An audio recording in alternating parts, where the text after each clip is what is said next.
All right, guys, so it is no secret that the Green Bay Packers will end up adding another cornerback or two into this defensive back room this upcoming NFL draft. So in today's video, I made a table breaking down most possible cornerback options, at least through the first 5 rounds for the Green Bay Packers, going over the type of scheme fit they are, their height and weight, breaking down how many snaps they played outside versus the slot the last 2 seasons, their RAS score, and if they fit the Packers threshold.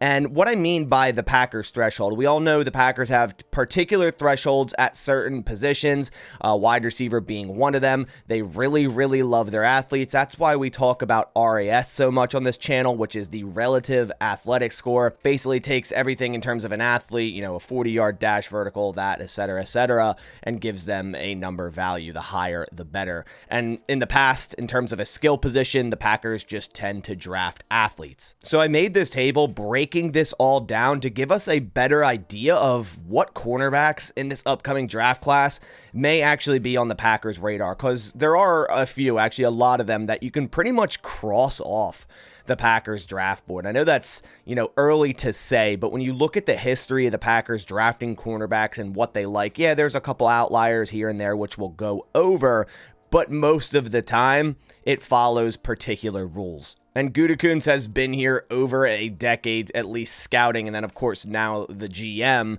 So the same rules that have been applied still apply. And the rules simply are this. The Packers tend to draft cornerbacks over 5'10", likely over 5'11". They have a couple at 5'10", but generally they want their taller cornerbacks. They're almost always around 195 or more pounds. They're never going to draft very light cornerbacks like a Nate Wiggins in this upcoming class.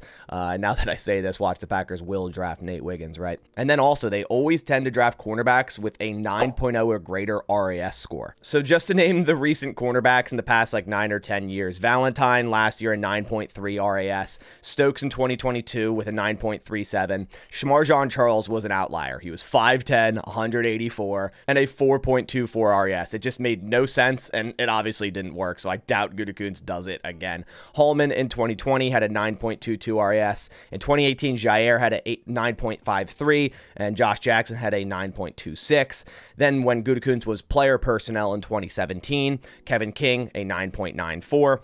Then when he was director of scouting in 2015, Demarius Randall had an 8.43, and then another outlier with Quentin Rollins, a 4.71, also a bust. So again, the 2 times Gutekunst has dropped under that 9.0 RAS, both of those cornerbacks have not worked out. So again, I doubt he does it. Now, of course, there are some outliers that can happen. To make an example, last year, Jaden Reed at wide receiver, a 6.74 RAS because of his lower 40 time, but it was stated that the Packers scouting department had clocked him in at a 4.37, so much higher, which again would then raise his RAS. So for them, he was an athlete, which he definitely is, but in terms of RAS, he wasn't, because he had a slow 40 time at his pro day. So of course, there are outliers and things can change slightly, but the general rule still remains. All right, so without further ado, let's bring up the screen and I'll show you this table. Yes, it looks like a lot at first. I just made this, so hopefully it's easy to read, but basically it goes through most of the cornerbacks up until a 5th round draft projection. As we see here, it has their name, the school, height and weight, age, position fit at the NFL level, scheme fit at the NFL level,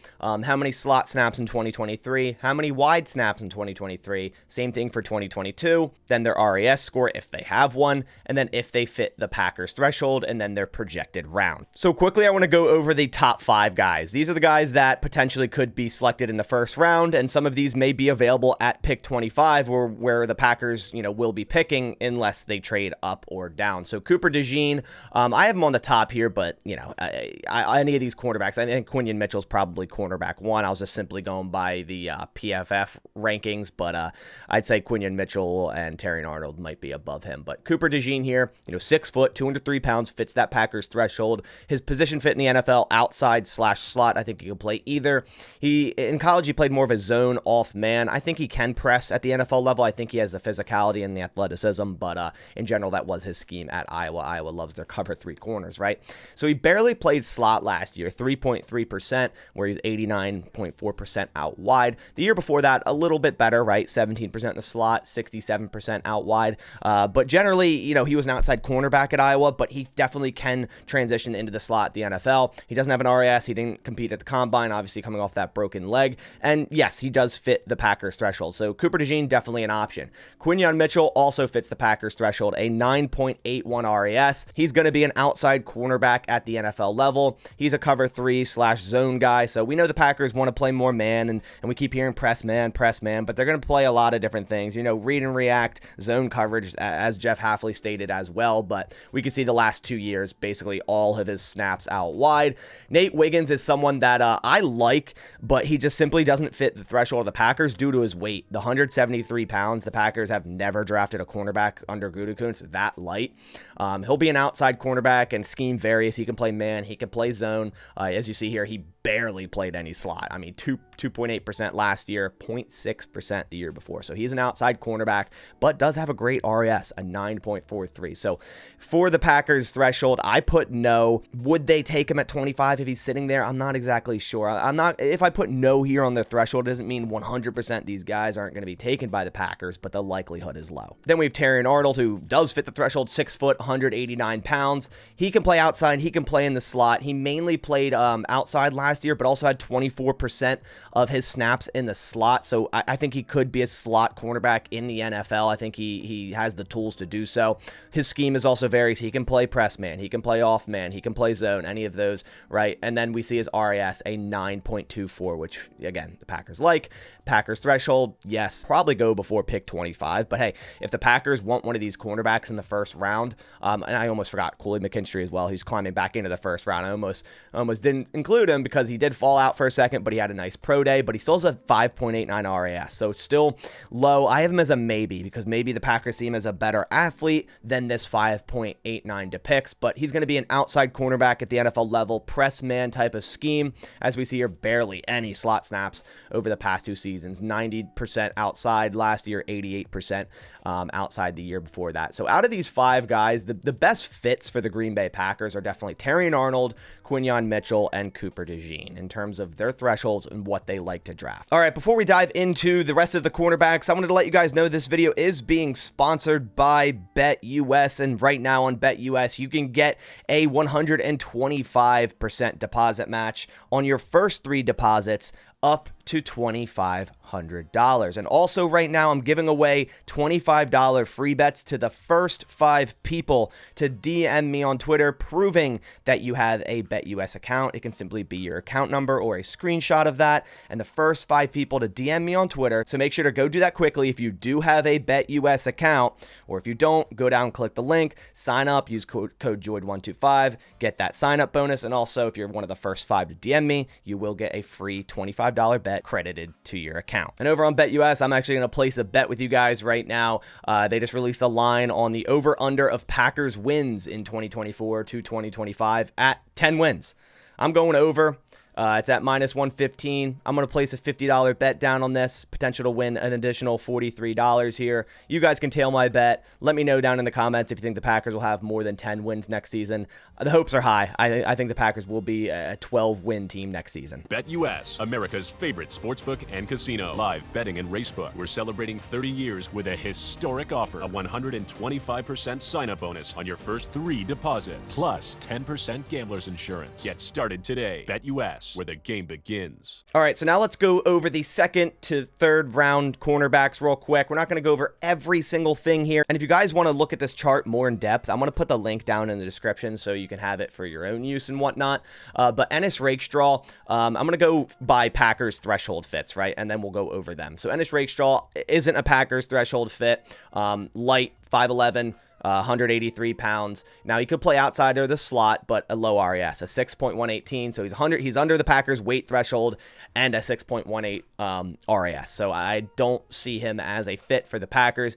TJ Tampa, I do see as a fit. He has the height, he has the weight, he's an outside cornerback. He doesn't have an RAS, but in terms of everything else, as an outside cornerback, if the Packers want to draft one in the 2nd round, TJ Tampa is definitely an option. Now, Mike Sainer still is not in the Packers threshold, but man, he is someone someone I want them to make an exception for 100%. He's 5'9". They've never drafted a cornerback that small. He's a former wide receiver at Michigan. He's a ball hawk because of that. 182 pounds, so he's light as well. He's a slot cornerback. He can play press man. He can be aggressive. We see 58% of snaps in the slot last year. The year before that, 84%. 8.46 RS. So Sainristil doesn't fit the Packers threshold, height and weight. They do need a slot guy. They mentioned they're very, confident in Keyshawn Nixon, but they love to have competition into that room. But they pretty much said he's going to be starting in the nickel unless proven otherwise. But I think Sainristil, if you were to draft him in the second round, this dude would become your starting nickel without a doubt. So I'm really hoping, as much as we talk about the Packers thresholds in this video, that they would make an exception for Mike Sainristil. Then we have Kamari Lassiter, who it's an interesting one. I don't have him as a Packers fit just because of the low RAS, a 6.05. But in terms of height and weight, I think he is, 186, a little bit light, but 6 foot. He's a Georgia guy. We know the Packers love to draft their Georgia defenders, mainly an outside cornerback, but overall not a fit. Then we have Max Melton, who is a fit, brother of Bo Melton. It just makes sense. A little bit on the shorter side, 5'11", but 187 pounds. He's going to be a slot cornerback at the NFL level, in my opinion. He's better in off coverage than he is press man, but I think he can do both. We see here last year, he only took 9.6% in the slot, and the year before that, 3.10% in the slot. So you might be thinking, well, he's an outside guy, and he can play some outside, but I think he's going to be a slot cornerback at the NFL. And of course, that beautiful RAS. It's 9.59, complete athlete, just like his brother, extremely fast as well. So I think he does fit the threshold. Then we have Kyrie Jackson, where I have yes for the Packers, but the last time they drafted a 6'3" corner was Kevin King, so maybe they shy away from that. He kind of has shades of Kevin King, which is a little bit worrisome, right? He's going to be an outside cornerback at the NFL level, but only 1 year of production, 88% of snaps out wide, press man type of scheme.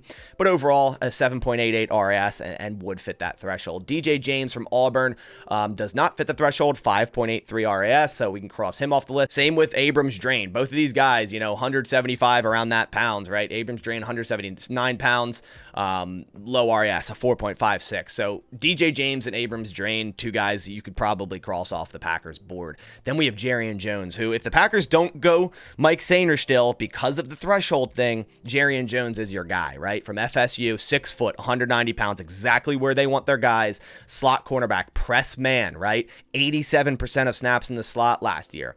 The year before that, he actually had 92% snaps out wide. I think he's going to be a slot cornerback at the NFL level, but he has some versatility and also a beautiful 9.59 RAS. If the Packers were to draft a slot cornerback in round, say, 2 to 3, and it's not Mike Sainristil, it's going to be Jarian Jones. I believe he's also visited with the Packers, so just another, sign that the Packers are interested. Then we have Renardo Green, also from FSU. I have him as a Packers fit, 8.23 RAS, outside guy at FSU, obviously with Jarian Jones playing in the slot there, 6 foot, 186 pounds, outside cornerback, press man as well. Both of these guys, Jarian Jones and Renardo Green, nice cornerbacks from FSU that the Packers could have their eyes on. Kalen Carson, I do have as a Packers fit just because of the size, 6 foot, 199 pounds, an outside guy.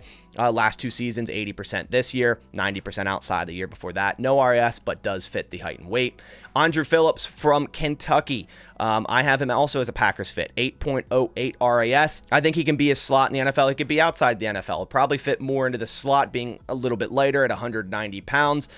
Press man type of guy as well from Kentucky, 31% of snaps in the slot last year, 52 the year before that, 8.08 RAS. Another slot option with Mike Sainristil, Jarian Jones, also Andrew Phillips in terms of slot cornerbacks for this upcoming draft. Jarvis Brownlee, I do not have him as a fit for the Packers. 5'10", a little bit too small. I know they've drafted their 5'10" corners, but he also doesn't have an RAS. Just don't really see him as a fit for the Packers out of Louisville there. Then we have Cam Hart. He's 6'2", 203, so, over that threshold. Outside guy, 87% this year outside, 94% the year before that, and 8.97 RAS. Then Elijah Jones out of Boston College. I have a maybe here for a Packers fit. First off, Boston College, right? Jeff Hafley was his head coach. If he likes him, they're going to want to look at this guy, right? 100%. 6'2", 185 pounds, a little bit on the lighter side for that frame.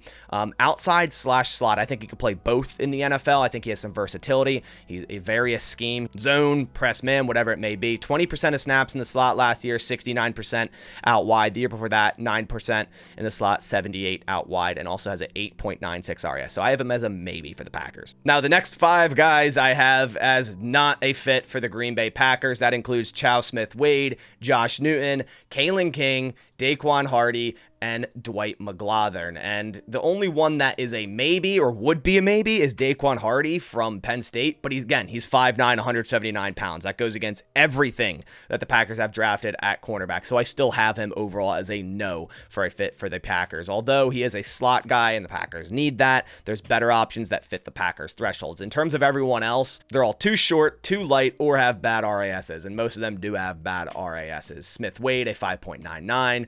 Josh Newton, a 6.36. Kalen King, the fall of Kalen King has to be studied, man. In terms of his stats, like, not off the board by any means, but in terms of the competition he's played against, and you watch some of that film, you know, someone might get a steal from Kalen King. He was considered like a first-round cornerback early on in this draft process, but 6.72 RAS.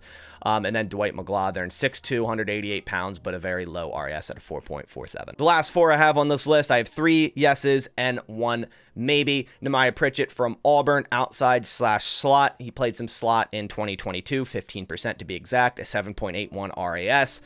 6 foot 190. Kamal Haddon is someone I do really like in the later rounds from Tennessee. He's going to be an outside cornerback. He's better in zone. He was better in zone at Tennessee. 85% outside the last 2 seasons. Doesn't have an RS, but I do like him. MJ Devonshire from Pittsburgh is another guy I really like. 7.33 RS, 5'11", 186 pounds. A little bit on the smaller side, so this is why I have him as a maybe for the Green Bay Packers, but outside cornerback at the NFL level. Then we have Tarheeb Still, kind of a later round guy. That's a potential at slot. 6 foot, 189 pounds. I think he does transition into the slot at the NFL level. He was mainly a slot in 2022 at 56%, and then he was mainly outside last year at 83%. Various type of scheme, a 7.67 RAS, so I see him as a fit for the Packers. So in terms of the most likely to be drafted by the Packers, the list I have: Cooper DeJean, Terrion Arnold, Max Melton, Jarrian Jones, Kalen Carson, Andrew Phillips, Cam Hart, Kamal Haddon, and Tarheeb Still. Of those names, I feel like after the 3 days of the draft, the Packers will end up with one or more of these cornerbacks. So I hope all of this made sense. I'm just trying to break down the cornerback position because the Packers do have certain thresholds. If you look back at draft history at positions such as cornerback, they also do it with wide receiver, of course. If you want me to do this also with safeties to kind of see their RASs and how they line up, whether that's, you know, the box, the deep, or in the nickel as well, let me know down in the comments below. I do hope you guys enjoyed this video. I like to break down the analytical side sometimes a little bit more, so I hope you guys did like this. Leave a like down below if you did. Also, let me know your top 3 cornerbacks you want to see drafted by the Green Bay Packers in this upcoming draft in the comments. But I appreciate you guys coming out to this video. I'll catch you on the next one, and as always, go Pack Go.